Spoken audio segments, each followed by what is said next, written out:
نحمده ونستعينه ونستغفره ونؤمن به ونتوكل عليه ونعوذ بالله من شرور أنفسنا ومن سيئات أعمالنا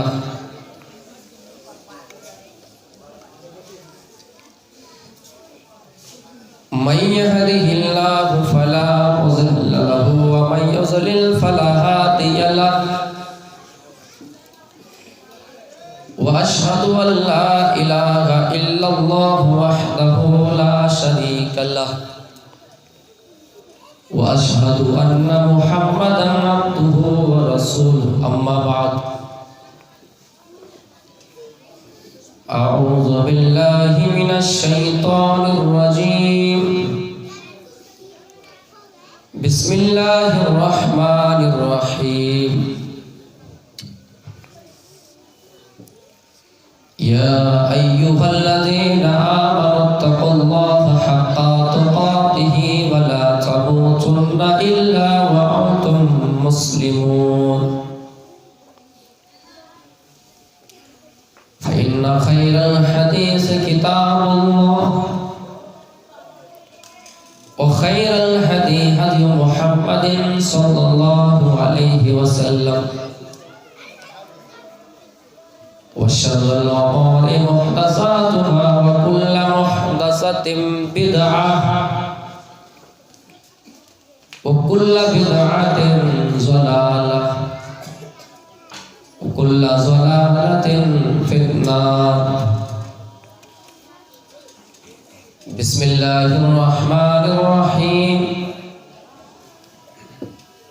وسارعوا إلى مغفرة من ربكم وجنة عرضها السماوات والأرض وعدت للمتقين دست و دست ہے دریا بھی نہ چھوڑے ہم نے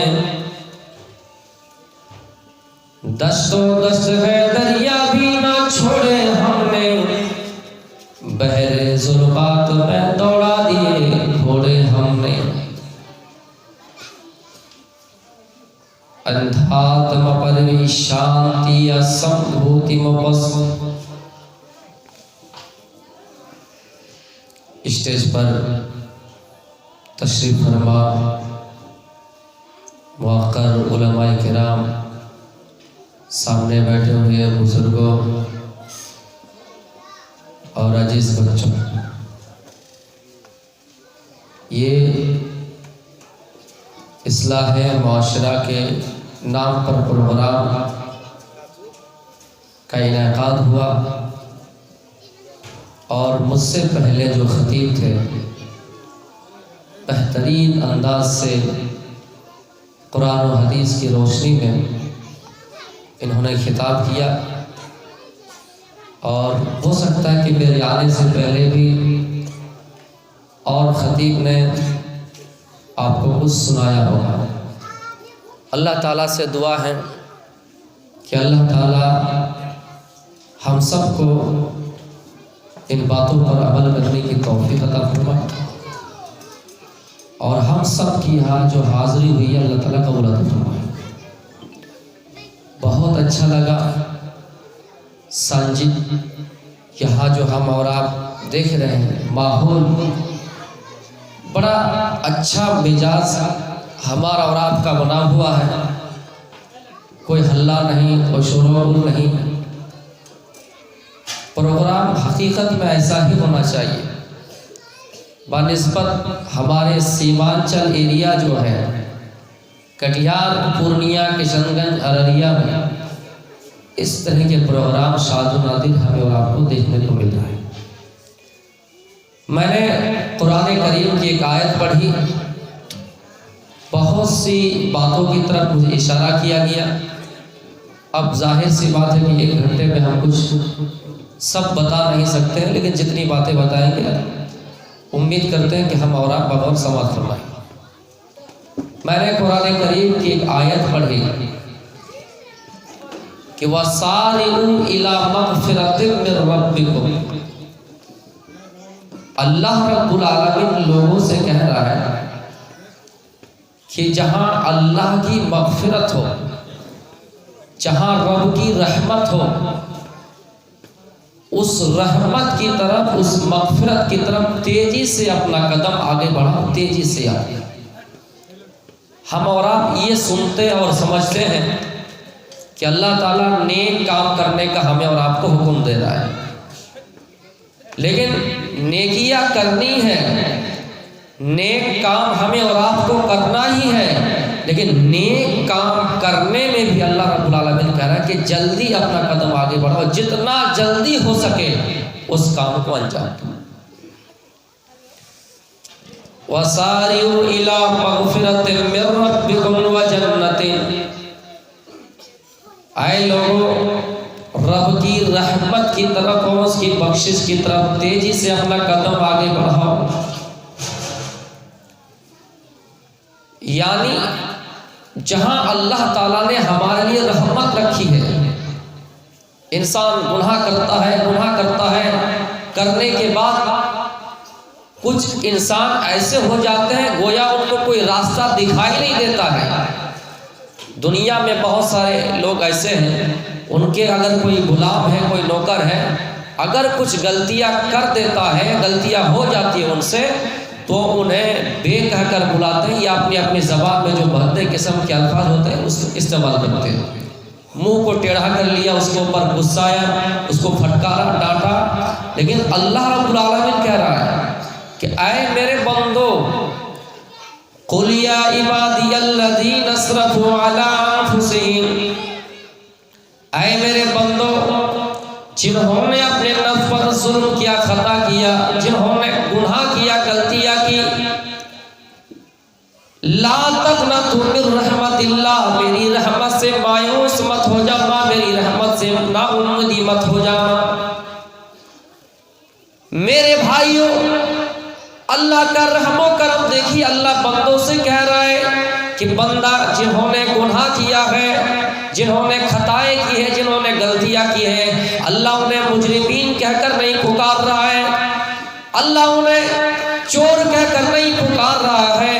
اللہ تعالیٰ کہہ رہا قُلْ يَا عِبَادِيَ الَّذِينَ اسْرَفُوا عَلَىٰ أَنفُسِهِمْ، اے میرے بندو، بندہ کہہ کر اللہ پکار رہا ہے۔ دنیا میں کوئی چور ہے، ہم اس کو چور کہہ دیں گے۔ دنیا میں کوئی گناہ کیا، کوئی اگر زنا کر لیا، ہم اس کو زانی کہیں گے۔ اللہ کہتا ہے کہ اے میرے بندو، اللہ اپنے بندے سے کتنا پیار، کتنی محبت کرتا ہے۔ اے میرے بندو، جنہوں نے اپنے نفس پر خطا کیا، جنہوں نے اپنے نفس پر ظلم کیا ہے، گناہ کیا ہے، لا تقنطوا من رحمت اللہ، میری رحمت سے مایوس مت ہو جانا، اللہ کی رحمت سے مایوس مت ہو جانا۔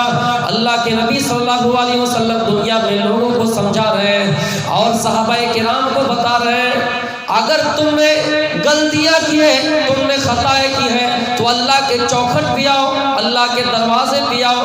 جب بندہ معافی کے لیے اللہ کے قریب ہوتا ہے، جب ان کے دروازے میں جاتا ہے، ایک انسان جب اللہ کے دربار میں آتا ہے، ایک مالش چل کے آتا ہے تو اللہ تعالیٰ ایک ہاتھ قریب ہو جاتا ہے۔ جب کوئی بندہ جب پیدل چل کے آتا ہے تو اللہ تعالیٰ اس کے پاس دوڑے آتا ہے اپنے بندوں کو معاف کرنے کے لیے۔ لیکن ہے میرے بندو، اللہ کہتا ہے تم نے اپنے روٹھے ہوئے رب کو منانا چھوڑ دیا، تم نے اللہ کو اپنا رب ماننا چھوڑ دیا۔ مثال لیجیے، ایک آدمی کتا پالتا ہے، جب کتے سے وہ کچھ زیادہ ہی محبت کرتا ہے، اس کو اپنے ساتھ رکھتا ہے، تو وہ کتا اپنے مالک کو پہچان لیتا ہے۔ ایک بلی پالنے والا انسان جب بلی پالتا ہے تو بلی اپنے مالک کو پہچان لیتی ہے۔ آپ نے دیکھا ہوگا جو بندر کا کھیل کرنے کے لیے گاؤں میں آتا ہے تو جیسے اشارہ کرتا ہے کہ شادیوں میں کیسے جانا ہے، بڑے خوشی کے ساتھ وہ جا کر دکھاتے ہیں۔ بیوی ناراض ہو جائے تو کیا تمہارا رویہ کیا رول ادا ہوگا، وہ اپنے منہ کو مطلب پھلا کر دکھاتے ہیں، گال پھلا کر دکھاتے ہیں۔ تو میرے بھائیوں، ایک حیوان ہے جنہوں نے اپنے مالک کو پہچان لیا، لیکن ہم اور آپ انسان ہیں لیکن اللہ رب العالمین کو نہیں پہچان۔ یہ دنیا گناہوں سے بھری پڑی ہے، دنیا میں جگہ جگہ پہ گناہوں کے جال بچھے ہوئے ہیں۔ ایک انسان کو پڑھنا چلنا ہے اور پورا راستہ جنگل ہے، پورا راستہ جھاڑی ہے، اور اس انسان کو پٹنا جامع بھی ہے۔ زیادہ سے زیادہ کیا کر لیا؟ اپنے پیر میں جوتا پہن لیے، اپنے جسموں میں اپنے بدن میں کپڑا اوڑھ لیے، تاکہ جنگل میں جھاڑی میں کانٹا پیر میں نہ چبھ جائے، جسم میں نہ لگ جائے۔ لیکن میرے بھائیوں، جتنا بچنے کی کوشش کیجئے آپ کے پیر میں کانٹا چبھے گا ہی، آپ کے جسم میں کانٹا لگے گا ہی۔ اسی طرح دنیا ہے۔ اللہ کے نبی صلی اللہ علیہ وسلم فرماتے ہیں، صحابہ کرام سمجھا رہے ہیں، دنیا میں تقوی کی مثال اس طرح ہے کہ لوگوں تم جتنا بچنے کی کوشش کرو گناہوں سے بچ نہیں سکتے ہو۔ یہاں سے گئے سمستی پور گئے، وہاں پر زنا کی اڈے سجے ہوئے ہیں، ہم نے زنا نہیں کیا چلا گیا۔ کچھ اور دور گئے حاجی پور گئے، وہاں پر شرابی شراب پی رہے، ہم نے کہا نہیں نہیں ہم شراب وہ پی نہیں سکتے ہیں۔ اور آگے گئے لوگ وہاں پہ جوا کھیل رہے، ہم نے وہاں جا کر جوا کھیل لیا۔ یہ دنیا گناہوں سے بھری پڑی ہے، گناہوں کے جال بچھے ہوئے ہیں۔ آپ جتنا بچنے کی کوشش کریے گناہوں سے ہم اور آپ بچ نہیں سکتے ہیں۔ میرے بھائیوں، کوئی نہ کوئی گناہ انسان سے ہو ہی جائے گا، کوئی نہ کوئی غلطی انسان سے ہو ہی جائے گی۔ میرے بھائیوں، جب جنگلوں میں کانٹا لگ جائے، جب جنگلوں میں جھاڑیوں میں پیر میں کانٹا چبھ جائے، اپنے جسم میں کانٹا لگ جائے، اس کا علاج ڈاکٹروں کے پاس جا کر لیتے ہیں۔ اللہ کے نبی صلی اللہ علیہ وسلم فرماتے ہیں، اسی طرح دنیا میں جب گناہ کرتے انسان گناہوں سے بچتے بچتے کوئی گناہ کر لیتا ہے، اس کا علاج اللہ قرآن میں بتلا رہا ہے، یا ایھا الذین آمنو، اے ایمان والو، توبوا الی اللہ توبۃ نصوحا، اللہ تعالیٰ سے خالص توبہ کرو، اللہ تعالیٰ کی طرف پلٹ آؤ، اس گناہ کو چھوڑ دو اور صحیح راستہ اختیار کرو۔ تو میرے بھائیوں، اللہ رب العالمین یہاں اپنی رحمت کی طرف اور اپنی مغفرت کی طرف بلا رہے ہیں کہ ہم گناہ تو کیے ہیں، لیکن گناہ کرنے کے بعد اگر اپنی غلطیوں کا احساس کر لیتے ہیں، اس کیے ہوئے کرتوت پر شرمندہ ہو جاتے اور اللہ تعالیٰ سے معافی مانگ لیتے ہیں، تو وہ انسان سب سے اچھا انسان ہے۔ کل بنی آدم خطاء وخیر الخطائین التوابون، سب سے بہتر آدمی وہ ہے گناہ کرنے والا۔ حضرت آدم علیہ السلام کی ہر اولاد گنہگار ہے، خطا کار ہے، لیکن بہترین خطا کار وہ ہے جو گناہ کرنے کے بعد توبہ کر لے، اللہ تعالیٰ کی طرف لوٹ آئے، پلٹ آئے اور اس گناہ کو چھوڑ دے۔ گناہوں سے ہو شرمندہ الہی درگزر کر دے، گناہوں سے ہو شرمندہ الہی درگزر کر دے، بڑا مجرم ہوں میں تیرا الہی درگزر کر دے۔ اگر گناہ ہم کر لی ہے، غلطی ہم سے ہو گئی ہے، تو اللہ رب العالمین سے معافی مانگیں۔ اسی طرح میرے پیارے ساتھیوں، اس آیت کا خلاصہ یہ بھی ہے، جب ہماری غلطیاں ہو جائیں، جب ہمارے گناہ ہو جائیں، جب ہمیں کسی چیز کی ضرورت پڑ جائے تو اللہ رب العالمین سے مانگے۔ غلطیاں ہو جائیں تو ان غلطیوں کا احساس اللہ رب العالمین سے کریں اور اللہ رب العالمین سے کہیں، آئے میرے مالک، آئے سمپورن جگت کا پالن ہار، تو ہی معاف کرنے والا ہے، تیرے علاوہ کوئی معاف نہیں کر سکتا، تو غفور الرحیم ہے۔ میرے بھائیوں، اگر مانگنے کی ضرورت پڑ جائے تو اللہ تعالیٰ سے مانگے، معافی کی درخواست کرنی ہو تو اللہ رب العالمین سے کرنی ہے۔ دنیا میں کوئی ولی، دنیا میں کوئی مولوی، دنیا میں کوئی بزرگ، دنیا میں کوئی پیر کسی کی غلطی اللہ سے معاف نہیں کرا سکتا ہے۔ اس لیے اگر غلطیاں ہو جائیں تو صرف اللہ رب العالمین سے مانگنا ہے اور غلطیوں کا احساس کرنا اور اللہ تعالیٰ سے کہنا ہے، اے اللہ ہم نے گناہ کیا ہے، ہم تیرے ہی دربار پہ آیا، کہ اللہ تو اگر معاف نہیں کرے گا تو کون معاف کرے گا۔ پیغمبروں نے اپنی غلطیوں کا احساس کیا تو اللہ رب العالمین سے کیا، معافی مانگی تو اللہ تعالیٰ سے مانگی، اور یہ چیز توحید میں شامل ہے۔ گناہ کرنے کے بعد اگر پلٹ آنا ہے تو صرف اللہ تعالیٰ سے پلٹ آنا ہے۔ غلطیاں ہو جائیں تو غلطیوں کا احساس صرف رب کے سامنے کرنا ہے۔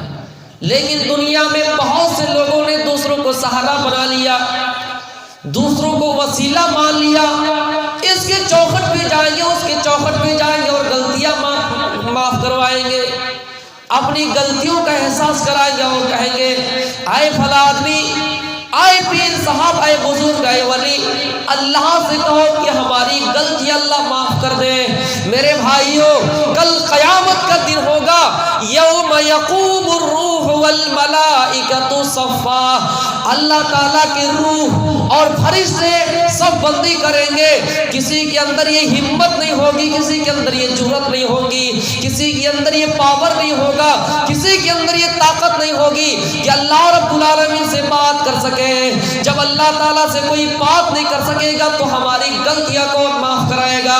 الا من اذن له الرحمن، ہاں اللہ رب العالمین جسے اجازت دے دے گا، جسے پرمیشن دے گا، جسے حکم دے گا کہ آؤ مجھ سے بات کر سکو، وہ ہستی صرف جناب محمد رسول اللہ صلی اللہ علیہ وسلم ہے۔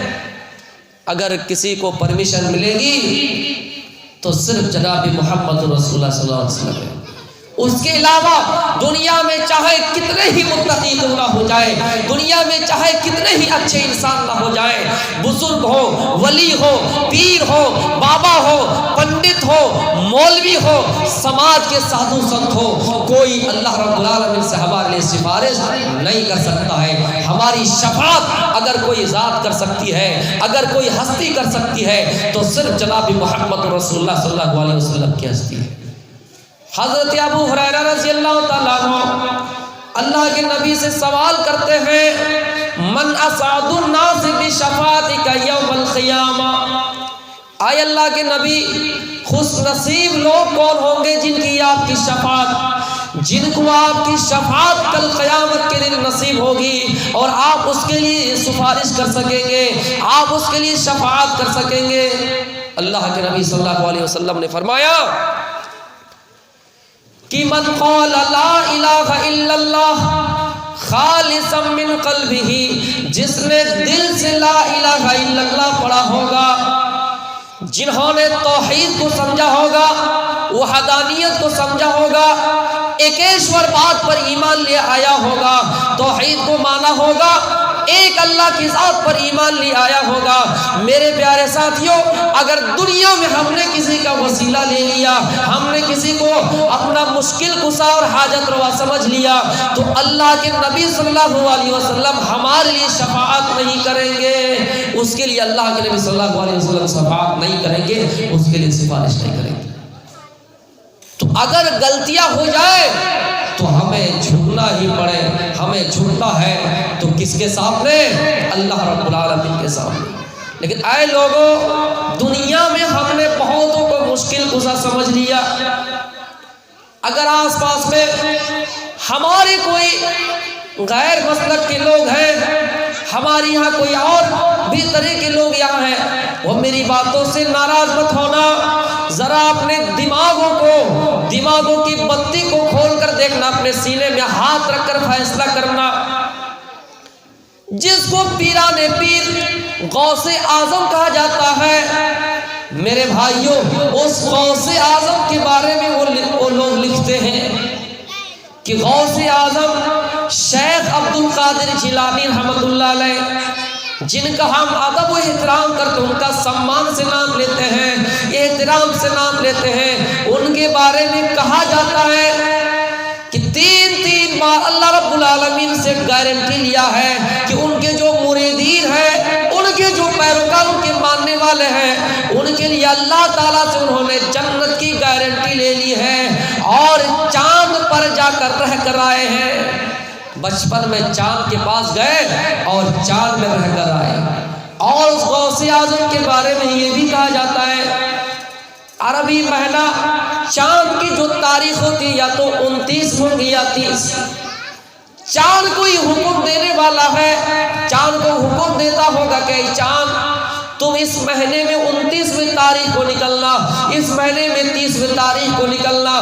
میرے بھائیوں، غور کیجئے، جس غوث اعظم کو یعنی عبد القادر جیلانی رحمۃ اللہ علیہ کو موت آئی اور پہلی ملاقات ملک الموت سے ہوئی، میرے بھائیوں، اس کے بعد دوبارہ اس دنیا کسی انسان کے پاس نہیں آئے. یعنی ایک بار انسان کی جس طرح موت ہو گئی دوبارہ اس دنیا میں نہیں آئے. اللہ رب العالمین یہ پاور کسی اور کو نہیں دے رکھا ہے. ایک بار کسی کو موت آ گئی دوبارہ وہ انسان زندہ نہیں.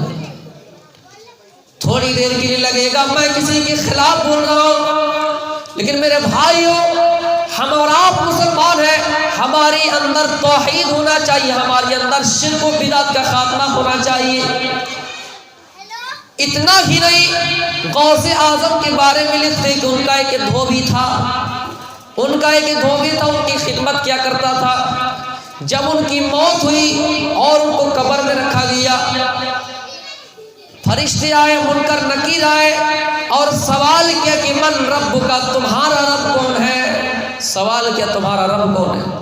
تو اس دھوبی نے جواب دیا کہ غوث اعظم، میں غوث اعظم ہوں، میں غوث اعظم کے دھوبی ہوں، مجھ سے پھر کیوں سوال کر رہے ہو؟ میرے بھائیوں صرف دو ہی جواب ہوگا قبر کے اندر، یا تو آپ کا جواب یہ ہوگا کہ میرا رب اللہ ہے، یا پھر آپ کا جواب یہ ہوگا کہ ہائے ہائے لا ادری، میں نہیں جانتا ہوں، میں نہیں جانتا ہوں، تم مجھے کیا پوچھ رہے ہو، مجھے اس کا علم نہیں ہے. یا تو آپ کا جواب مثبت میں ہوگا یا آپ کا جواب منفی میں ہوگا. آپ ہائے ہائے کریں گے، آپ افسوس جتائیں گے. اس کے علاوہ آپ یہ نہیں کہہ سکیں گے کہ میں غوث اعظم کا مرید ہوں، غوث اعظم کا مرید ہوں، دھوبی ہوں. دنیا میں کوئی بھی انسان چاہے رسول ہی کیوں نہ ہو وہ یہ نہیں کہہ سکتا قبر کے اندر فرشتوں کو کہ اے منکر نکیر تم مجھ سے سوال کیوں کر رہے ہو، میں تو نبی ہوں، میں تو رسول ہوں. یہ پاور جب کسی رسول کو نہیں ہے، جب کسی نبی کو نہیں ہے، تو میرے بھائیوں غوث اعظم کے دھوبی کو یہ پاور کیسے ہو سکتا ہے؟ ہم اور آپ مسلمان ہیں میرے بھائیوں، سب مسلکوں سے، سب فرقوں سے کہنا چاہوں گا کہ سب اپنے اپنے اندر توحید کی پکڑ بنائیے، توحید کو اپنے اندر مضبوط کریے. میرے بھائیوں اللہ رب العالمین قرآن میں فرماتا ہے اللہ کی ذات وہ ہے جو اس بات پر راضی نہیں ہے کہ اللہ کے مقرب فرشتوں کو، اللہ کے خاص فرشتوں کو، اس کے رسول کو بھی اس کے ساتھ شریک کیا جائے. جو رب اس بات سے راضی نہیں، وہ میرے بھائیوں یہ توحید کا مڈر کرنے والا، یہ شرک و بدعت کو ایجاد کرنے والا اور دین کے نام پر نئی نئی باتیں کرنے والا، اس کو کیسے برداشت کرے گا؟ اللہ تعالیٰ فرماتا ہے ان اللہ لا یغفر ان یشرک بہ ویغفر ما دون ذلک لمن یشاء. اور لوگوں دنیا میں نماز نہ پڑھے ہو، دنیا میں روزہ نہ رکھے ہو، دنیا میں تہجد گزار نہ تھے، دنیا میں صدقہ نہ کیا ہو، دنیا میں زکات نہ دی ہو، ہم اللہ ہے. اللہ کہتا ہے اے میرے بندو تم میرے بندے ہو سکتا ہے کہ میں معاف کر دوں، لیکن دنیا میں اگر شرک کیا ہے، دنیا میں اگر بدعت کے کام کیے ہیں تو میں تمہیں معاف نہیں کروں گا. اللہ تعالیٰ کبھی اس کو معاف نہیں کرے گا جو دنیا میں شرک کرتا ہے. یہ نماز ایک اہم عبادت ہے، لیکن نماز کے بارے میں میرے بھائیوں تھوڑی سی نرمی ہے کہ ہو سکتا ہے کہ اللہ رب العالمین اپنے بندوں کو معاف کر دے، لیکن شرک کے بارے میں اللہ تعالیٰ کا قطعی معاف نہیں کرے گا اللہ رب العالمین. اس لیے میرے بھائیوں اگر غلطیاں ہو جائیں، دعا کی ضرورت پڑ جائے، ہمیشہ رب کی چوکھٹ پہ آنا، غلطیاں معاف کرانا ہو تو رب کی چوکھٹ پہ آنا، رب کی عدالت میں آنا، اور دعا کی ضرورت پڑ جائے پھر بھی اللہ تعالیٰ ہی سے مانگنا. مسلمانوں ہم نے توحید کو کہاں سمجھا؟ ہم نے توحید کو کہاں سمجھا؟ ہمارے یہاں اگر بیٹا بیٹی نہ ہو تو ہم غیر اللہ کو اللہ کا شریک ٹھہراتے ہیں، غیر اللہ کے پاس آ کر بیٹا بیٹی مانگتے ہیں. جبکہ انبیاء کرام کا عقیدہ تھا جبکہ رسول نبی دنیا میں آئے اگر کسی کو اچھی اولاد کی ضرورت پڑی تو اللہ رب العالمین سے مانگ. لیکن ہم اور آپ جو اللہ تعالیٰ کو چھوڑ کر دوسروں سے بیٹا بیٹی مانگ رہے ہیں. میرے پیارے ساتھیوں غور کیجئے اس رب کو یہ کیسے گوارا ہوگا اور اب کیسے یہ بندے کو معاف کرے گا جو اللہ کے چوکھٹ کو چھوڑ کر دوسروں سے بیٹا بیٹی مانگے، جس کو منتروں میں بھی یوں کہا گیا یا چتیو یو پمبا نستسما دیوی سوڑی رسا. مانگو اسی سے، وہی ہے سب کچھ دینے والا، اس کے علاوہ کوئی دیوی دیوتا تمہیں کچھ بھی نہیں دے سکتا۔ قرآن پڑھیے، اللہ کہتا ہے ادعونی استجب لکم، اے میرے بندو مانگو مجھے سے، میں ہی تمہیں سب کچھ دینے والا ہوں، میں ہی تمہیں عطا کرنے والا ہوں۔ بیٹا بیٹی کی ضرورت پڑے تو پھر بھی مجھ سے ہی مانگو، اللہ رب العالمین ہی سے مانگو۔ ایک آدمی، ایک صحابی اللہ کے نبی کے پاس آئے، راستہ پر خطر ہے، راستہ بھیانک ہے۔ اللہ کے نبی نے شارٹ ان کو نصیحت کی، مختصر نصیحت کی، کیا ہے فلا آدمی سنو، اذا سألت فاسأل اللہ واذا استعنت فاستعن باللہ، جب مانگنے کی ضرورت پڑ جائے تو اللہ تعالیٰ سے مانگنا۔ جب بھی کوئی چیز تمہیں مانگنے کی ضرورت پڑ جائے تو صرف اللہ رب العالمین سے مانگنا۔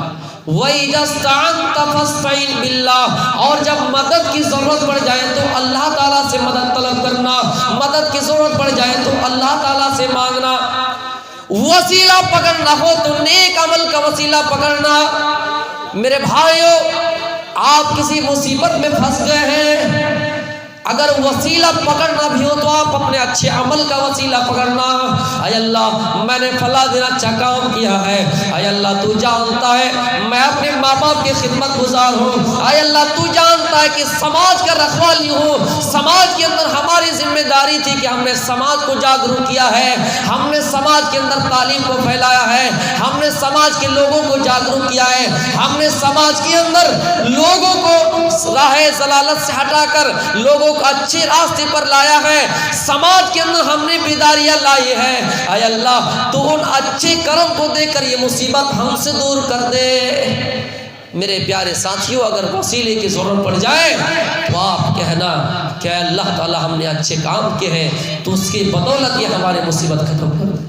ہم نے سنا یہاں رہبر یوتھ فاؤنڈیشن کے کام ہو رہے ہیں اور سماج کے اندر لوگوں کو بیداری، سماج کے اندر لوگوں کو جاگروک کر رہے ہیں، لوگوں میں بیداری لا رہے ہیں، بچوں میں تعلیمی معیار کو مضبوط کر رہے ہیں۔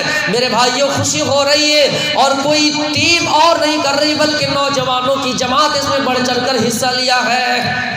نوجوانوں داد دیتا ہو، سلام پیش کرتا ہو۔ نوجوانی کی عمر میں انسان کو بری خواہش، لوگوں کو کھیل سے مطلب ہوتا ہے، برے خواہشات سے مطلب ہوتا ہے میرے پیارے ساتھیوں۔ لیکن ان نوجوانی کی عمر میں کوئی نوجوان، کوئی بندہ اگر دین کے کام میں حصہ لیتا ہے اللہ رب العالمین اس سے خوش ہو جاتا ہے، اور نبی اکرم صلی اللہ علیہ وسلم اس کو بشارت دے رہے ہیں کہ وَشَابٌ النِّشَاءُ وَشَابٌ النَّشَاءُ فِي عِبَادَةِ اللَّهِ تعالی۔ میرے بھائیوں، اگر کسی نے نوجوانی کی عمر میں، جوانی کی حالت میں اللہ تعالیٰ کی عبادت کی تو اللہ تعالیٰ عرش کے نیچے اس کو جگہ دے گا۔ یہ نوجوانی کی عمر میں جو یہ قدم اٹھایا ہے میرے بھائیوں، ہمارے لیے اور آپ کے لیے ایک بہت بڑی خوشی کی بات ہے۔ شاب النشا فی عبادت اللہ تعالی، اللہ کی عبادت میں جو پروان چڑھا جوانی کی حالت میں اللہ تعالیٰ اس کو عرش کے نیچے جگہ دے گا۔ میرے پیارے ساتھیوں، دعا کرتے ہیں کہ یہ رہبر یوتھ جو فاؤنڈیشن کے کام ہو رہے ہیں، سماج کے اندر بیداری لائی جا رہی ہے، سماج کے اندر لوگوں کو جاگروک کیا جا رہا ہے، تعلیمی معیار کو مضبوط کیا جا رہا ہے۔ مسلمانوں، ہم ہی وہ قوم تھے جنہوں نے علم کا آغاز اور علم کے ہم راستے کے اپنانے والے پہلے ہماری سب میں انٹری ہوئی۔ ہم ہی وہ قوم ہے جو ہماری ابتدا علم اور ہماری ابتدا علم سے ہوا میرے پیارے ساتھیوں، اور قرآن کی جب آیت پہلی نازل ہو تو اقرا سے میرے پیارے ساتھیوں۔ لیکن ہم ابھی جو ملک میں میرے بھائیوں یہ بہت ساری چیزیں دیکھ رہے ہیں، کہیں نہ کہیں اس کی ایک وجہ یہ کہ ہم اور آپ اس میدان میں پیچھے ہو رہے ہیں۔ لیکن ہماری تاریخ آپ اٹھا کے دیکھیے، مسلمان کبھی پیچھے نہیں تھا۔ پرانی تاریخیں دیکھیے، ہو سکتا ہے کہ ابھی کے دور میں اگر سروے کیا جائے، بی جے پی گورنمنٹ کے دور میں یہ سروے نہیں ہوا ہے، لیکن کانگریس کے دور میں جب یہ سروے ہوا، یہ پتہ لگایا گیا کہ سب سے پچھڑے کون کون ہیں تعلیمی میدان میں، تو میرے بھائیوں مسلمان کا نام آیا۔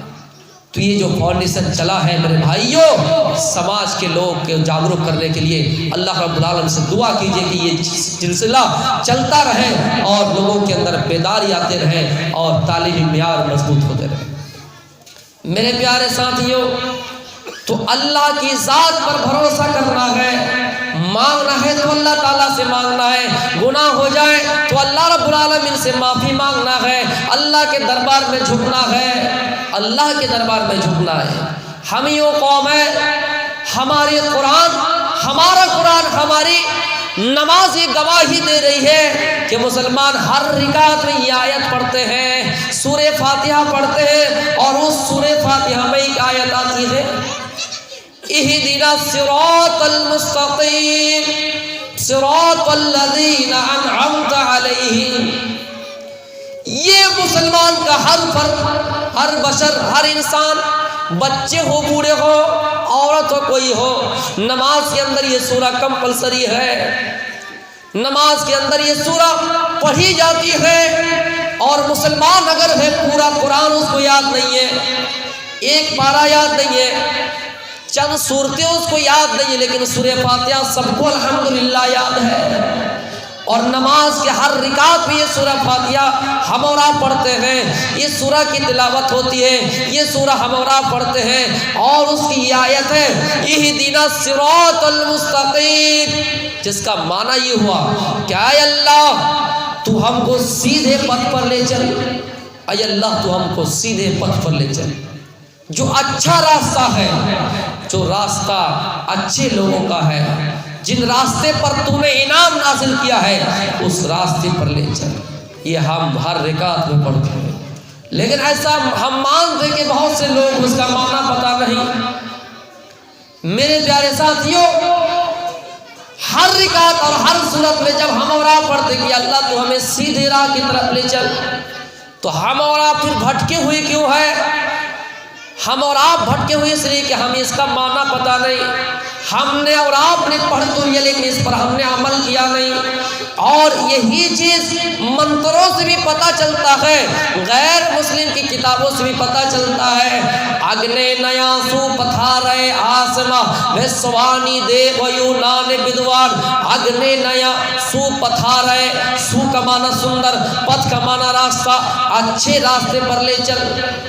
یہاں بھی وہی بات کہ اچھے راستے پر لے چل، اے ایشور تو ہمیں سیدھے راہ پر لے چل، جو راستہ سندر راستہ ہے، جو راستہ اچھا راستہ ہے۔ پھر مسلمانوں، ہم اور آپ بھٹک کیوں جاتے ہیں جب ہم اللہ سے دعا کر رہے ہیں کہ اللہ تو ہمیں سیدھے راہ کی طرف لے چل، اور اس راستے کے علاوہ یا دنیا یا کوئی دوسرا ایسا راستہ نہیں جو ہمیں اچھائی کی طرف لے چلے۔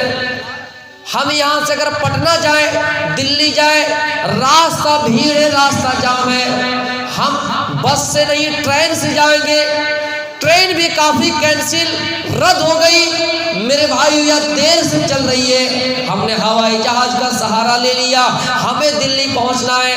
لیکن جنت کا راستہ ایک ایسا راستہ ہے میرے بھائیو، اگر اللہ کے نبی کے راستے کو اپنایا نہیں، نبی کے طریقوں کو فالو نہیں کیا، دنیا میں شرک کے بدعت کے کام کیے، بدعتی ہیں، بدعت والا عمل کی میرے بھائیو، تو ہمیں اور آپ کو جنت کا راستہ نہیں ملے گا، تو ہمیں اور آپ کو جنت کا راستہ نہیں ملے گا، یا نہیں آیا ہمیں اور آپ کو جنت کا راستہ نہیں ملے گا۔ ویدوں کے ایک منتر یجوروید کے منتر ہے، اندھاتما پروی شانتی اسمبھوتی مپستے، اندھکار میں ہے وہ شخص، گھاٹے میں وہ شخص، نقصان میں وہ شخص جنہوں نے پراکرتک چیزوں کو اپنا معبود بنا لیا، چاند سورج ستارے ہواؤں کو پانیوں کو اللہ کی مخلوق کو اپنا معبود بنا لیا۔ قرآن پڑھیے، قرآن میں اللہ کہتا ہے وَمَن يَبْتَغِ غَيْرَ الْإِسْلَامِ دِينًا فَلَن يُقْبَلَ مِنْهُ وَهُوَ فِي الْآخِرَةِ مِنَ الْخَاسِرِينَ۔ اے لوگوں، اسلام کو چھوڑ کر کہاں جا رہے ہو؟ اسلام کو چھوڑ کر دوسرے مذہب کو اپنانے والوں، اسلام کو چھوڑ کر دوسرے مذہب کی تلاش میں رہنے والوں، ہرگز تمہارا دین قبول نہیں کیا جائے گا، ہرگز تمہارا دین قبول نہیں کیا جائے گا۔ اور جنہوں نے ایسا کیا وَهُوَ فِي الْآخِرَةِ مِنَ الْخَاسِرِينَ، وہ آخرت میں نقصان اٹھانے والے میں سے۔ لیکن تھوڑی دیر کے لیے ہمیں اور آپ کو یہ سوال پیدا ہوتا ہوگا ہمارے ذہن میں کہ مرنے کے بعد آج تک کوئی واپس نہیں آیا. ہم نے باپ دادا کو دیکھا مر گیا، ہم نے اس کو قبر میں رکھ دیا، جنازے کی نماز پڑھی گئی، اس کو دفنایا گیا، لیکن آج تک کوئی واپس نہیں آیا. پتہ نہیں مرنے کے بعد قبر میں حساب و کتاب ہو رہا ہوگا یا نہیں، قیامت ہوگی یا نہیں، یا پھر قیامت کے بعد ہو سکتا ہے کہ اللہ رب العالمین کا وجود نہ ہو. مرنے کے بعد پتہ چلے کہ اللہ رب العالمین ہے ہی نہیں، ہمارے دماغ میں ضرور سوال پیدا ہوگا. میرے بھائیو، ڈاکٹر ہریش کمار جنہوں نے فزکس میں پی ایچ ڈی کیا ہے، ان کے دماغ میں یہ بات آئی، یہ خیال پیدا ہوا کہ ہو سکتا ہے کہ مرنے کے بعد ایشور کا وجود نہ ہو، اللہ کا وجود نہ ہو. بڑے بڑے گیانی کے پاس گئے، پنڈتوں کے پاس گئے، مولویوں کے پاس گئے، عیسائی رہبروں کے پاس گئے، عالموں کے پاس گئے، اور سب سے جواب لیا. جواب تو سب دیا کہ وہاں پڑھنے کا دن ہوگا، قیامت کا دن ہوگا، قیامت ہوگی. اور سائنس کی روشنی میں بھی پتہ چلتا ہے کہ دنیا ایک دن ختم ہو جائے گی، لیکن ہاں اس کو یقین نہیں ہو رہا تھا کہ مرنے کے بعد اللہ کا وجود ہوگا. میرے بھائیوں، ڈاکٹر ہریش کمار کو کسی نے کہا کہ مسلمانوں میں ایک بہت بڑے جانکار آدمی ہیں، اسکالر ہیں، عالم تو نہیں کہا جائے گا، اسکالر ہے، ڈاکٹر ذاکر نائک، ان سے جا کے پوچھیے، وہ تمہیں جواب دے دے گا جس جواب سے تم اطمینان ہو جاؤ گے. ڈاکٹر ذاکر نائک کے پاس آئے اور سوال کیا کہ مرنے کے بعد اللہ کا وجود کیسے ہوگا. سائنس سے بات پتہ چلتا ہے کہ قیامت ہوگی، لیکن قیامت کے بعد اللہ ہوگا یا نہیں، اس کے بارے میں پتہ نہیں چلتا. ڈاکٹر ذاکر نائک نے بہت ساری مثالیں دی، لیکن انہوں نے اطمینان اپنے آپ کو نہیں سمجھا، اطمینان اپنے آپ کو مطمئن نہیں کیا، اور کہا کہ ہم اس چیز سے اطمینان نہیں ہے. ایک دن صبح کا ٹائم ہے، فجر کی اذان ہوئی، نماز کے بعد ایک سبزی فروش، سبزی بیچنے والا اپنی سبزی بیچ رہا ہے، آواز دی کہ سبزی لے لو، سبزی لے لو. ڈاکٹر ہریش کمار اس سبزی فروش کے پاس گئے، جا کر بیٹھ گیا اور بات چیت کی. ڈاکٹر ہریش کمار اپنی عادت کے مطابق، اپنے معمول کے مطابق اس آدمی سے بات چیت کرنے لگے جو بیچارہ مسلمان تھا. کہنے لگے، کیا ہے نمازی آدمی، بہت دنوں سے سن رہا ہوں تم اچھے آدمی ہو، نمازی آدمی ہو، بہت دلدار آدمی ہو، نیک آدمی ہو، لیکن مجھے یہ بتاؤ، یہ جو نیکیاں کر رہے ہو، یہ نمازیں پڑھ رہے ہو، اگر ہو سکتا ہے کہ کل قیامت کے دن کے بعد اللہ کا وجود نہ ہو تو تمہارا کیا فائدہ ہوگا؟ نیکیاں تو کر رہے ہو، صحیح ہے، لیکن مرنے کے بعد، قیامت کے بعد اگر اللہ کا وجود نہ ہو تو تمہارا فائدہ کیا ہو؟ اس سبزی فروش والے انسان نے اس کو سمجھایا کہ سنو، تمہارے پاس دو آپشن ہے. پہلا آپشن یہ ہے کہ تم یقین کر لو کہ اللہ نہیں ہے، مرنے کے بعد تم یقین کر لو کہ اللہ کا وجود ہے ہی. اگر یقین کر لیے کہ مرنے کے بعد اللہ کا وجود نہیں ہے تو پھر ہم اور تم دونوں برابر ہو جائیں گے. ایک دنیا میں نمازی انسان، بے نماز انسان، کافر، مومن، دنیا میں ایک اچھے انسان، ایک خراب انسان، برے انسان، سب برابر ہو جائیں گے. پہلی بات یہ.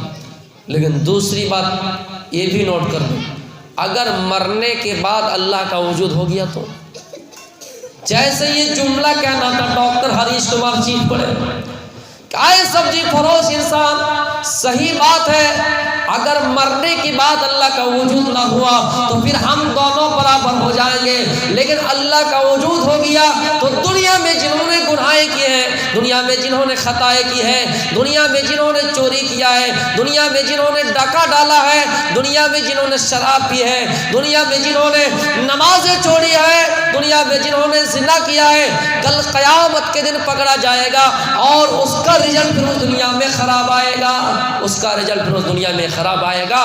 تو بہتر ہے کہ دنیا میں اچھا انسان بنا جائے، بہتر ہے دنیا میں ایک دھارمک انسان بنا جائے. میرے بھائیوں، یہ چیخ پڑے کہ میں کوئی دھرم قبول کر لوں گا، لیکن ابھی بھی وہ اسلام سے متاثر نہیں ہوئی.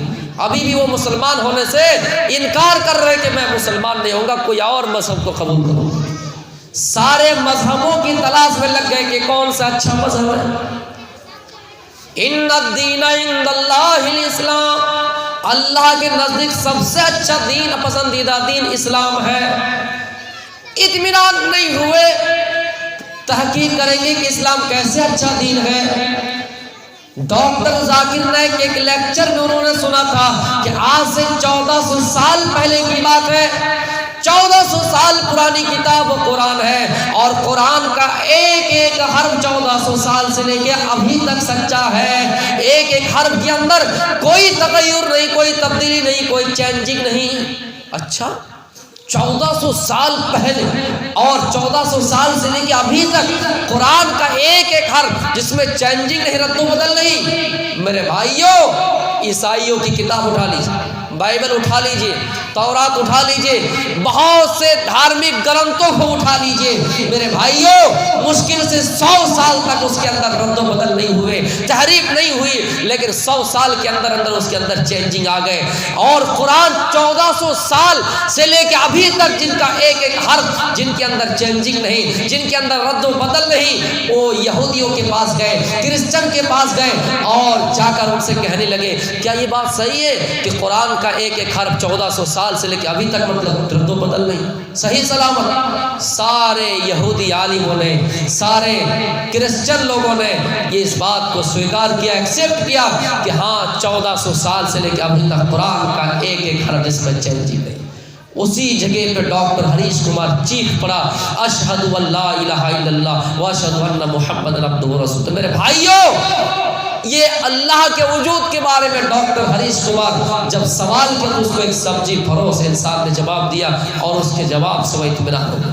تو ضروری نہیں ہے کہ اللہ جس کو ہدایت دے وہ عالموں کے ذریعے دے، ضروری نہیں ہے کہ اللہ جس کو ہدایت دے سادھو سنتوں سے دے۔ اللہ رب العالمین کا ہدایت دینے کا کام ہے، اور ہمارا اور آپ کا کام کیا ہے؟ لوگوں کو صحیح راستہ بتائیں، اور ہدایت دینے کی ذمہ داری اللہ رب العالمین کی ہے۔ ہدایت اللہ رب العالمین دے گا، ہمارا اور آپ کا کام کیا ہے؟ ہم اور آپ دوسروں کو نصیحت دیں۔ وَسَارِعُوا إِلَىٰ مَغْفِرَةٍ مِّن رَّبِّكُمْ وَجَنَّةٍ عَرْضُهَا السَّمَاوَاتُ وَالْأَرْضُ أُعِدَّتْ لِلْمُتَّقِينَ۔ اللہ تعالیٰ کہتا ہے لوگوں اپنے رب کی رحمت کی طرف تیزی سے اپنا قدم آگے بڑھاؤ، نیکیاں کرنے میں جلدی کرو۔ میرے بھائیوں، حضرت ابوبکر صدیق رضی اللہ تعالیٰ عنہ اور حضرت عمر فاروق رضی اللہ تعالیٰ عنہ نیکیاں کرنے میں کس طرح ایک دوسرے سے آگے بڑھنے کی کوشش کر رہے ہیں۔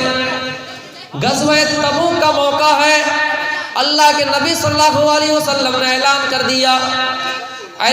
دیا اے میرے صحابہ، اس جنگ میں لمبا چوڑا خرچہ، اس جنگ میں تمہیں بہت سارے سامان کی ضرورت ہے، بہت سارا مال چاہیے، اپنے اپنے حساب سے صدقہ کرو، اپنے اپنے حساب سے زکوٰۃ دو۔ حضرت ابوبکر صدیق گئے، حضرت عمر فاروق گئے، اور بھی صحابہ کرام گئے اور اپنے اپنے گھروں سے مال لا کر جمع کر دیے۔ حضرت عمر فاروق رضی اللہ تعالیٰ عنہ گئے اور گھر کا آدھا مال لے کر آ گیا اور آدھا مال گھر میں چھوڑ دیا۔ اللہ کے نبی نے پوچھا کہ اے عمر کیا لائے ہو، کیا چھوڑے ہو؟ حضرت عمر فاروق رضی اللہ تعالیٰ عنہ نے جواب دیا کہ اے اللہ کے نبی، میں گھر سے آدھا مال لا کر آپ کے یہاں جمع کر دیا، اس جنگ کی تیاری میں لا کر جمع کر دیے، کیا چھوڑے ہو؟ آدھا مال گھر میں چھوڑ دیا۔ اور یہ من ہی من میں سوچ رہے تھے کہ آج میں نیکیوں میں ابوبکر صدیق رضی اللہ تعالیٰ عنہ سے آگے بڑھ گیا۔ حضرت ابوبکر صدیق رضی اللہ تعالیٰ عنہ کی باری آئی، گھر گئے اور گھر کا پورا مال لے کر جمع کر دیے، پورا مال اس جنگ کی تیاری میں لا کر جمع کر دیے۔ اللہ کے نبی نے پوچھا اے ابوبکر کیا لائے ہو؟ اللہ کے نبی گھر کا پورا مال لا کر جمع کر دیے ہیں، کیا چھوڑے ہو؟ حضرت ابوبکر صدیق نے جواب دیا کہ اللہ کے نبی، میں اللہ اور اس کے رسول کو گھر میں چھوڑا ہوں، اللہ اور اس کے رسول کو گھر میں چھوڑا ہوں، اس کے علاوہ ساری چیزیں گھر کا پورا مال لا کر جمع کر دیا ہوں۔ میرے پیارے ساتھیوں، حضرت عمر فاروق کے کانوں میں آواز آئی، نظر آسمان پر اٹھائی اور اللہ سے مخاطب ہو کر کہی اللہ آج کے بعد سے عمر کو یقین ہو گیا، آج کے بعد سے عمر کو یقین ہو گیا کہ کبھی بھی نیکیوں کے معاملے میں ابو بکر صدیق سے آگے نہیں بڑھ سکتا۔ میرے پیارے ساتھیوں، عمر فاروق رضی اللہ تعالیٰ عنہ کے دل میں خواہش ہوئی، عمر فاروق سوچا کرتے تھے کہ نیکیوں میں ایک دوسرے سے کیسے آگے بڑھے، صحابہ کرام سے آگے کیسے بڑھے، ابو بکر صدیق سے آگے کیسے بڑھے۔ عمر فاروق کو یقین ہو گیا کہ میں ابو بکر صدیق رضی اللہ تعالیٰ عنہ سے کبھی نیکیوں میں آگے نہیں بڑھ سکتا۔ یہ ہم اور آپ ہے میرے بھائیوں جو دنیا کمانے میں ایک دوسرے سے آگے بڑھنے کی کوشش کر رہے ہیں۔ دنیا کمانا غلط نہیں، اللہ کے نبی صلی اللہ علیہ وسلم دعا سکھلا رہے ہیں اور کہہ رہے ہیں ربنا آتنا فی الدنیا حسنۃ وفی الآخرۃ حسنۃ وقنا عذاب النار۔ اے اللہ تو ہمیں دنیا کی بھی بھلائی عطا فرما اور آخرت کی بھی بھلائی عطا فرما اور جہنم کے عذاب سے بچا لے۔ دنیا کمانا غلط نہیں ہے، دنیا میں مالدار ہونا غلط نہیں ہے، لیکن دنیا کو آخرت کے مقابلے میں ترجیح دینا غلط ہے، کیونکہ یہ دنیا کل من علیہا فان، دنیا کی ساری چیزیں فنا ہو جائیں۔ تو ابو بکر صدیق رضی اللہ تعالیٰ عنہ نے پورا کا پورا مال لا کر جمع کر دیے۔ جو پوچھا نبی نے کہ کچھ گھر بھی چھوڑا تو صدیق اکبر کے ہونٹوں پہ آیا، وہاں مال و دولت کی کیا ہے حقیقت، جہاں جان لٹانے کو دل چاہتا ہے، ستاروں سے یہ چاند کہتا ہے ہر دم، تمہیں کیا پتا ہے وہ ٹکڑوں کا عالم، اشاروں میں کہ اتنا مزہ تھا کہ پھر ٹوٹ جانے کو دل چاہتا ہے۔ تو ابو بکر صدیق نے پورا کا پورا مال لا کر جمع کیا۔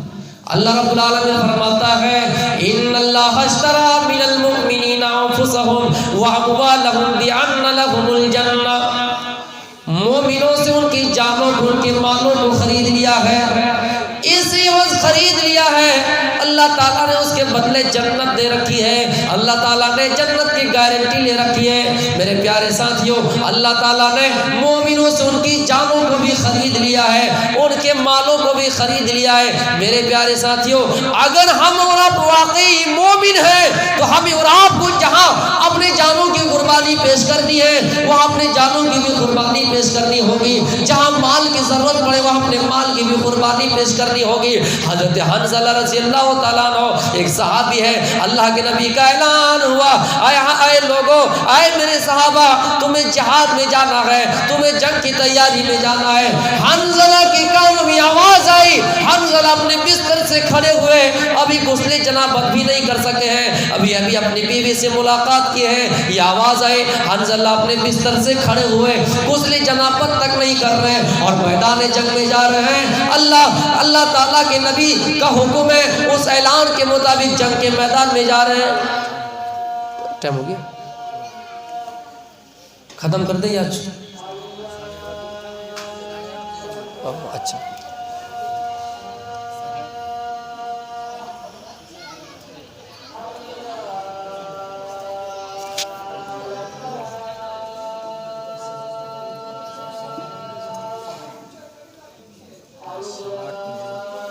سوا 8 پہ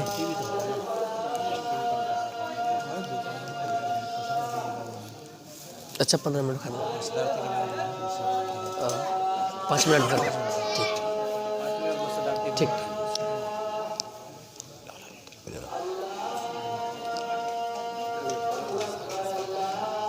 5 منٹ میں ختم کر رہا ہوں۔ تو حنظلہ رضی اللہ تعالیٰ عنہ غسل جنابت تک نہیں کیے، میدان جنگ میں شامل ہو گئے، لڑتے گئے کافروں کو جہنم رسید کر دیے اور خود بھی شہید ہو گئے۔ حنظلہ کی لاش کو میرے بھائیوں اللہ کے نبی کے سامنے لایا گیا۔ حنظلہ کی لاش کو آپ دیکھ رہے ہیں کہ ان کے سر کے بالوں سے پسینہ ٹپک رہا ہے، پانی ٹپک رہا ہے۔ آپ نے فرمایا ہے میرے صحابہ جاؤ پوچھو حنظلہ کے گھر میں کہ ان کے ساتھ کیا معاملہ ہے۔ ان کی بیوی نے بتایا کہ حنظلہ نے غسل جنابت نہیں کیا تھا اور میدان جنگ میں شامل ہو گئے تھے۔ اللہ کے نبی نے کہا اے حنظلہ کے گھر والوں، اے حنظلہ کی بیوی سنو، حنظلہ کو غسل کی ضرورت نہیں ہے، حنظلہ کو فرشتے غسل دے رہے ہیں، حنظلہ کو فرشتوں نے غسل دے دیا ہے، 70,000 فرشتوں نے غسل دے دیا ہے، اس لیے حنظلہ غسیل الملائکہ کہلایا گیا۔ میرے بھائیوں یہ ایک آواز تھی اور حنظلہ نے نبی کی بات سن کے میدان جنگ میں کود گئے۔ جہاد محبت کی آواز گونجی، کہا حنظلہ نے دلہن سے اپنی، اجازت اگر دو تو جام شہادت لبوں سے لگانے کو جی چاہتا ہے۔ میرے پیارے ساتھیو ایک آواز پر چلے گئے۔ اسی طرح ایک عورت آئی، کالی عورت ہے، اللہ کے نبی کے پاس آئے، اللہ کے نبی مجھے مرگی کا دورہ آتا ہے، آپ میرے لیے دعا کر دیجئے، جب یہ بیماری میں مبتلا ہوتی ہوں میرا سطر کھل جاتا ہے، میں ننگی ہو جایا کرتی ہوں۔ اللہ کے نبی نے فرمایا اے عورت تمہارے پاس دو آپشن ہے، تمہارے پاس دو راستہ ہے، اگر تم صبر کر لیتی ہو تو تمہارے لیے جنت ہے، لیکن ہاں اگر میں دعا کر دوں تو تمہارے لیے جنت کی گارنٹی میں نہیں دے رہا ہوں، میں تمہارے لیے نہیں کہوں گا کہ تمہارے لیے جنت ہے۔ میرے پیارے ساتھیوں اس عورت نے کہا اللہ کے نبی اگر صبر کرنے سے ہمیں جنت مل رہی ہے تو آپ میرے لیے دعا نہ کریے، آپ میرے لیے دعا نہ کریے، مجھے جنت چاہیے۔ لیکن اے لوگوں پتہ نہیں ہم نے اور آپ نے دوسروں کو کیا سمجھ لیا ہے، جھاڑ پھونک کرنے کے لیے شرک یا کلمات اور بدعتی کام ہم اور آپ کرنے لگے ہیں۔ ہم تو آپ توحید کے بارے میں ہم کو اشارہ کیا تھا میرے بھائیوں، جھاڑ پھونک کرنا اور غیروں کے پاس جانا یہ ہمارے لیے شرک یا کام ہے۔ میرے پیارے ساتھیوں اللہ تعالیٰ سے دعا کریے کہ اللہ تعالیٰ ہمیں شرک سے بچائے، بدعت سے بچائے۔ عثمان غنی رضی اللہ تعالیٰ عنہ مال اور صدقہ اس طرح کیا کرتے تھے، اپنے دام اس طرح دیا کرتے تھے۔ آپ کے پاس تاجر آئے، 10 کا مال 12، 10 کا مال 15، حضرت عثمان غنی نے تاجروں سے سودا نہیں کیا۔ ایک جماعت آئی جو ننگی ہے، پیروں میں چپل نہیں، بدن میں کپڑے نہیں، حضرت عثمان غنی نے ان کو اپنا سارا کا سارا مال صدقہ کر دیا۔ میرے بھائیوں ایسے تھے دانی۔ میرے پیارے ساتھیوں غور کیجئے، حالات کو چینجنگ لائیے اور اپنے معاشرے میں تبدیلیاں لائے۔ عقبہ بن نافع یہ ایک لشکر کے ساتھ اللہ کا نام بلند کرتا جا رہا ہے، یہ اس عقبہ بن نافع یہ اسلام کا نام لیتا جا رہا ہے، اللہ کا نام لیتا جا رہا ہے۔ آگے دیکھا دریا ہے، آگے دیکھا سمندر ہے، انہوں نے اپنے گھوڑے کو دریا میں ڈال دیا اور یہ کہا اے اللہ اگر میری راہ میں سمندر حائل نہ ہوتا، اگر میری راہ میں سمندر نہ آتا تو پوری دنیا میں جہاں تک جاتا دنیا کے ہر کونے میں تیرا نام بلند کرتا جاتا، تیرا نام بلند کرتا جاتا، تیرا نام لیتا جاتا۔ یہ عقبہ بن نافع ہے جو یہ کہہ رہی ہے اللہ میں تیرا نام بلند کرتا جاتا۔ لوگوں ہم ہیں جو اپنے سماج کے اندر، اپنے سوسائٹی کے اندر اسلام کو نافذ نہیں کر پا رہے ہیں، ہم ہیں جو اپنے گھروں میں اسلام کو نافذ نہیں کر پا رہے ہیں، ہم ہیں جو اپنے آپ کے اندر اسلام کی تعلیمات نہیں لا پا رہے ہیں۔ میرے پیارے ساتھیوں پورے سماج میں، پورے سوسائٹی میں ہماری ذمہ داری ہے کہ اسلام میں جو ہمارے اندر جو غلطیاں ہو رہی ہیں اور اسلام جو ہمیں سکھا رہا ہے ان غلطیوں سے اللہ رب العالمین ہمیں دور رکھے اور جو اسلام کی تعلیمات ہیں وہ ہمارے دلوں میں بس جائے۔ اللہ تعالیٰ سے ہی کہوں گا ہمارے معاشرے کے اندر جو غلطیاں ہیں اللہ تعالیٰ ان سے ہمیں دور رکھے اور ہمارے دیش کے اندر جو حالات بنے ہوئے ہیں اللہ تعالیٰ ان کو سازگار کر دے۔ کچھ نہ کچھ ہماری غلطیاں ہیں۔ وَلَا تَهِنُوا وَلَا تَحْزَنُوا وَأَنْتُمُ الْأَعْلَوْنَ إِن كُنتُم مُؤْمِنِينَ۔ مسلمانوں تم سر بلند رہو گے، تم ہی بادشاہ بنو گے، شرط ہے اپنے اندر ایمان پیدا کر لو۔ اگر ٹائم ملتا تو خلاصے کے ساتھ میں بیان کرتا۔ ہم اور آپ تھوڑی دیر کے لیے مایوس ہو جاتے ہیں کہ پتہ نہیں ہمیں اور آپ کو کیا دن دیکھنا پڑے گا، لیکن کبھی ہمیں اور آپ کو گھبرانا نہیں ہوگا۔ جس طرح رات ہے تو دن ہوگا، سورج طلوع ہوگا، یہ رات کی تاریکی ختم ہو جائے گی، یہ اندھیرا مٹ جائے گا۔ باطل طاقتیں ہمارے سامنے ضرور آئے ہیں، یہ طاقت ختم ہو جائے گی، یہ باطل طاقتیں مٹ جائیں گی، لیکن شرط ہے مسلمانوں اپنے اندر انقلاب پیدا کر لیجئے، شرط ہے اپنے اندر ایمان پیدا کر لیجئے۔ سورج سے یوں آنکھ ملانا مشکل کیا ناممکن ہے، سورج سے یوں آنکھ ملانا مشکل کیا ناممکن ہے، دنیا سے اسلام مٹانا مشکل کیا ناممکن ہے۔ چلتے چلتے آپ لوگوں سے کہوں گا کہ ہم نے جو بھی باتیں کہی اگر کچھ بھول چوک ہو تو آپ معاف فرمائیں، اور جتنی باتیں کہی اللہ تعالی ہم سب کو اس پر عمل کرنے کی توفیق عطا فرمائے۔ وما علینا الا البلاغ المبین، وآخر دعوانا الحمد للہ رب العالمین۔ السلام علیکم ورحمۃ اللہ وبرکاتہ۔